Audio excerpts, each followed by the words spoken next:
কল্পনা করুন 1000 বছর আগে পারস্যের মরুভূমিতে একটি বিশাল ক্যারাভান চলছে। শুধু সৈন্য বা ধনরত্ন নয়, চলছে একটা পুরো লাইব্রেরি। হ্যাঁ, ঠিকই শুনছেন।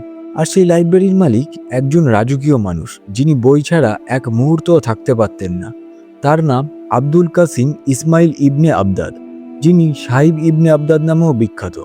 দশম শতাব্দীর পারস্যের গ্র্যান্ড ভিজিয়ার। তার লাইব্রেরিতে ছিল 1,17,000 খণ্ড বই। কোনো সাধারণ লাইব্রেরি নয়, এটি ছিল তার জীবন, তার আত্মা। ভ্রমণ করতে হলে তিনি বই ফেলে যেতে পারতেন না। তাই তৈরি হলো ইতিহাসের সবচেয়ে অদ্ভুত মোবাইল লাইব্রেরি। 400টা উট, প্রত্যেক উটের পিঠে বইয়ের বোঝা। আর সবচেয়ে মজার কথা, উটগুলোকে ট্রেনিং দেওয়া হয়েছিল বর্ণানুক্রমিক ক্রমে হাঁটতে, অর্থাৎ আ থেকে শুরু করে শেষ অক্ষর পর্যন্ত সাজানো। উটচালকরা শুধু চালক নয়, তারা ছিলেন লাইব্রেরিয়ান।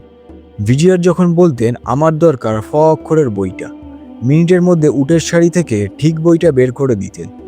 না কোনো গুগল, না কোনো সার্চ বার, শুধু উট আর মানুষের অসাধারণ সিস্টেম।